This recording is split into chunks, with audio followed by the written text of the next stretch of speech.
I mix what I like, what I like, what I like, what I like. All right, what's up, world? Welcome again to another edition of I Mix What I Like. I Mix What I Like.org at I Mix What I Like for all your relevant social media. I'm again Jared Ball, happy to be a host of what I think is another very important conversation. And joining us once again is Iris Morales, who is an attorney, activist, educator, filmmaker, and author recently of Through the Eyes of Rebel Women, The Young Lords, 1969 to 1976, about which we have spoken previously, and we invite viewers to revisit that interview at imixwhatilike.org. Today, however, we asked her back to discuss the release of her comrade, Oscar Lopez Rivera, the state of Puerto Rico, and the politics of tomorrow's Puerto Rican Day Parade in New York City. So welcome back to the program, Iris Morales, and thank you for joining us. Thank you for having me. Very important topics that we are going to cover this morning.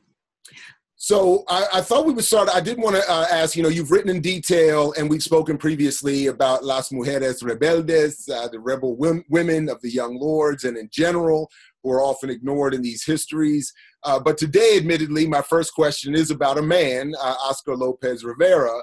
And I wondered if we could, for you to start with by telling us a little bit about him for those who might be a little unfamiliar, and what it means to have him now be relatively free. Bueno. Oscar Lopez Rivera is one of our heroes. He's a patriot, born in Puerto Rico. He came to the United States and lived in Chicago and served in Vietnam, returned, and became an activist.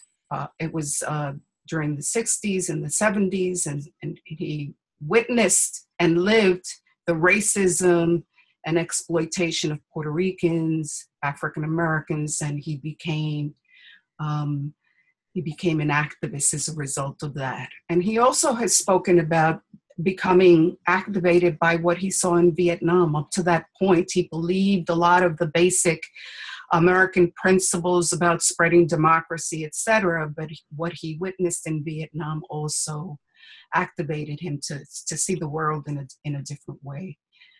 He became a founder of the FALN, the Fuerzas Armadas de Liberación, Movimiento de Liberación de Puerto Rico.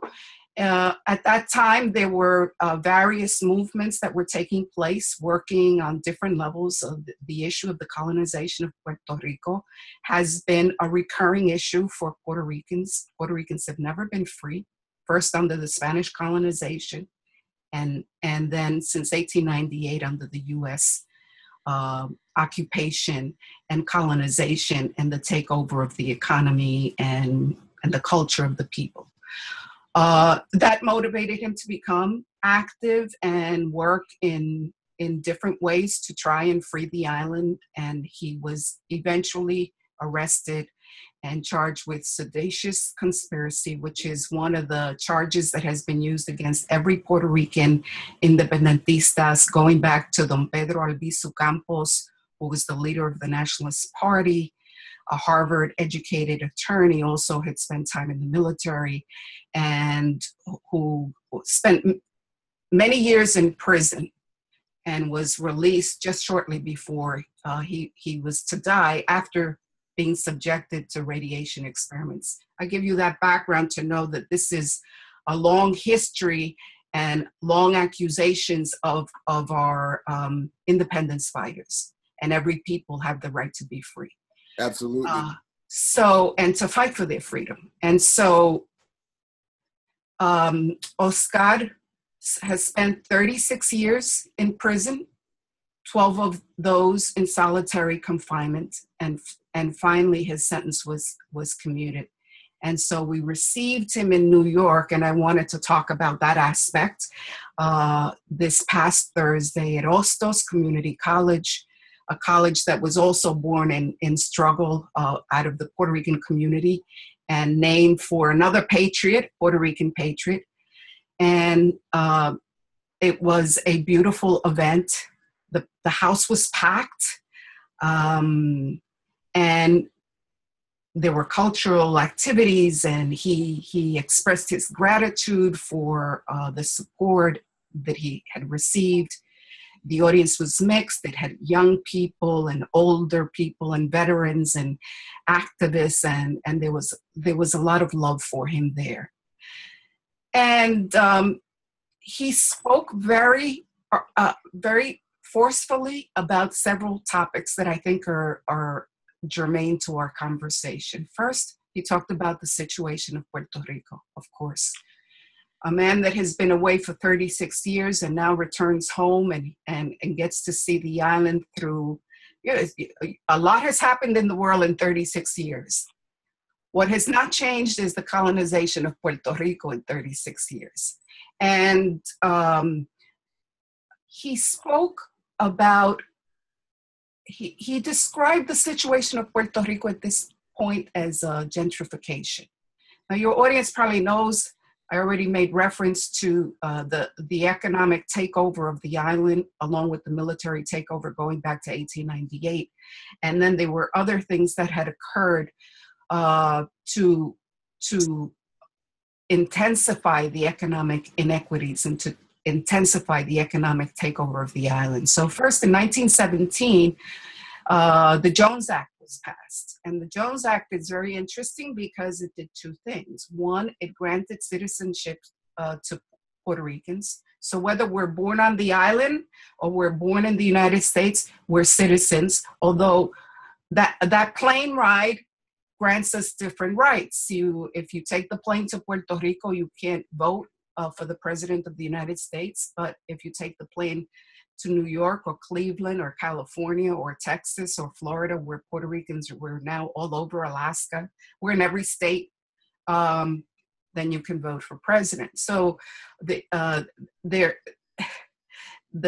grant of citizenship is a whole other topic. You could do a show just on that. But the other thing that the Jones Act did was that it said that any goods coming to Puerto Rico or leaving Puerto Rico had to be on U.S. ships, which meant that if you have a lot, let's say you have a car lot in Puerto Rico and you want to bring some cars in from Germany, well, they've got to be taken off a ship somewhere, a German ship, put on a U.S. ship, brought to Puerto Rico, and pay the corresponding fees. So this is millions of dollars that have gone out of Puerto Rico in over the decades as a result of this law. And I mention this because right now there's a big campaign to repeal it. Fast forward a little bit, and I also want to make this point to talk about what has been taken out of Puerto Rico, because everyone talks about the debt like we're freeloaders, like Puerto Ricans have been freeloading. And in fact, the reverse is true. The wealth of Puerto Rico has been extracted. And this was the beginning. I'm wondering if I could just quickly interrupt and ask you to do what you, I think, are intending to do, but adding that little bit that I didn't want to leave hanging there. When you said that Rivera made the comparison between colonization and gentrification, if you could fold that into the response you're still developing there, because it's something that I think is really important and a great comparison, and something that will help many in our audience maybe better understand what colonialism, particularly in the 21st century, means and looks like. And then I do want to quickly give credit to my former professor, Dr. James Turner at the Africana Center, who years ago was the first, in my limited experience, to make that particular comparison between gentrification and colonized experiences. Could you pick up on that a little bit? Yeah, sure. Basically, if you go to Puerto Rico today, you will see it. All of the property is being sold. The land is being sold. The public services are being privatized. And who are the buyers? Foreigners and outsiders.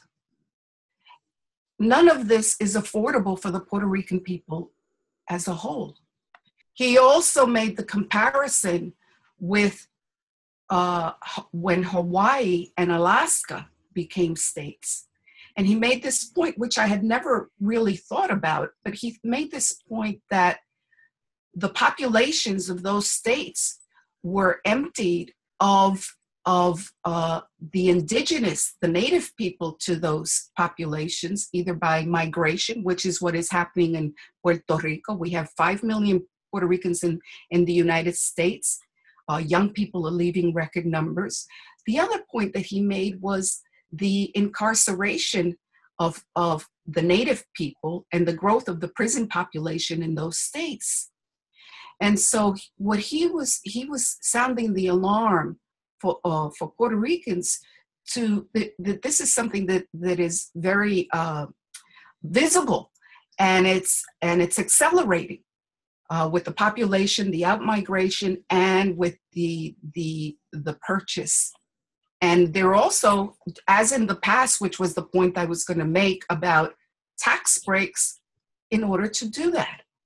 And those are not tax breaks for the Puerto Rican people. Those are tax breaks for foreign investors, U.S., otherwise, and for the Puerto Rican elite. He also, I was happy to hear him talk about the Puerto Rican elite.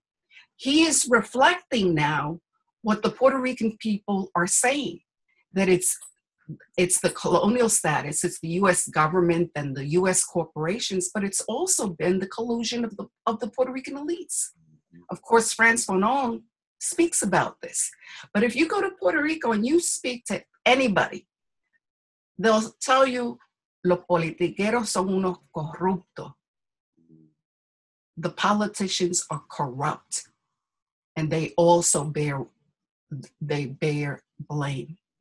And this is important to understand, have a beginning understanding of what the forces, the totality of forces that are against the people.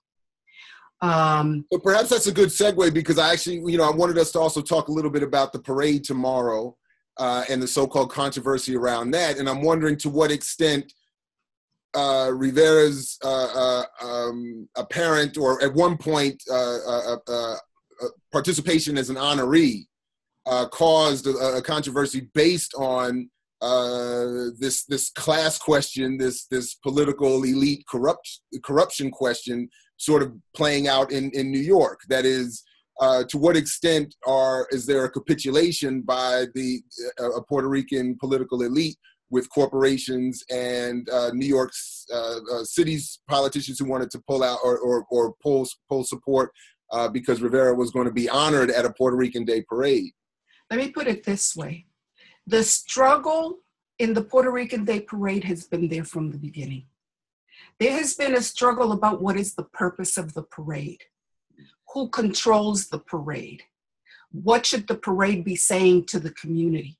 And I'm sorry, if I could just interrupt one more time. For those who have never been or don't know what we're talking about, this is in New York. I've only seen the one in New York. Right. I know it happens all around the country. Yes.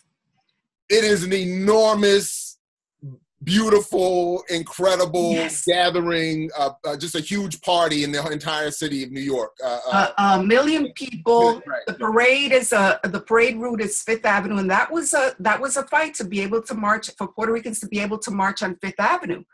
And in those early years, they put up boards on all the stores because the Puerto Ricans were coming. And and the Puerto Rican parade organizers had to go and take those boards down in order not to be insulted as you're marching. But anyway, the struggle has been there from the beginning. For a number of years, the commercial interests dominated. So lots of money went into the parade to promote products. A lot of people didn't want to go anymore, because it wasn't about culture. It wasn't about celebrating the accomplishments of a community. It wasn't about building community and bringing people together and making us visible to one another. It was about promoting Coca-Cola, promoting just all of the Goya products, with half-naked women shaking their butts up and down Fifth Avenue to promote these products. So fast forward, people are unhappy with that, and a new board comes into being that says, no, we're going to start to promote our culture and the achievements of our community, and began highlighting different things. The products were still there, the logos were still there, but you could now see contingents of Bomba Plena. You could see different things were beginning to honor. Lolita Lebron marched in the parade. One year, Albizu Campos was honored in the parade. We also have the cultural icons and that have been honored in the parade. There's never too much controversy around that. The controversy really has to do with the politics. And you can't talk about Puerto Rico and Puerto Ricans and not talk politics because of the colonial situation. The reason that nobody wants to talk about Puerto Rico is because you have to talk about US imperialism. And of course, nobody wants to admit, or, the powers that be don't want to admit that the US is an imperialist nation, although at this point, I think it's evident to almost everybody. And the Supreme Court even said that Puerto Rico is a colony. So this struggle has been taking place for a long time. And this year, I think what happened was that you have prominent political figures like the city council president taking a very active stand that Oscar Lopez Rivera should be free. She was active in his campaign, and that he should be honored as a national hero. Now, I'll put to the side national hero, and because that became also like a fighting point that wasn't really necessary. The title really doesn't matter as far as I'm concerned. To me, what is important is that we welcome this man, this patriot, and that he embodies not only our fight for the freedom of Puerto Rico, but also our fight as Puerto Ricans in this country for our humanity and our rights. And those are the things which he has said in his statement should be raised. Those are the things that should be raised. But you had a group, a right-wing group, that was seeding this hatred and has its own agenda looking for the statehood of Puerto Rico, which is, Oscar said, it's an illusion. Because tomorrow there's going to be a plebiscite in Puerto Rico, the same day as the parade in New York, that's supposed to decide now the status question. Now, Puerto Rico has had, this will be the 5th plebiscite. Oscar said it's an illusion. It's an exercise in futility. Why? Because no matter what the people vote, the US Congress has to decide yes or no. You want to be a state? Well, we're going to decide yes or no. The Congress has to decide. You want to be independent? The Congress has to decide. Now, you tell me if you think that this Congress, or any Congress actually, because this is the 5th plebiscite, is going to say, oh yes, we want Puerto Rico to be a state. The people have voted to be a state. Let Puerto Rico be a state. Well, but it's also the question, can anyone give you your freedom? In other words, it doesn't matter what Congress is in. If they're saying yes or no, they hold the power. Yeah. That's the underlying question, but I pose it in this way because so many people say, well, the people have voted. If the people vote for statehood, that's what they want. If the people haven't voted for independence. Look, 1 year, one plebiscite, one of the options was none of the above, and that got more than 50% of the vote.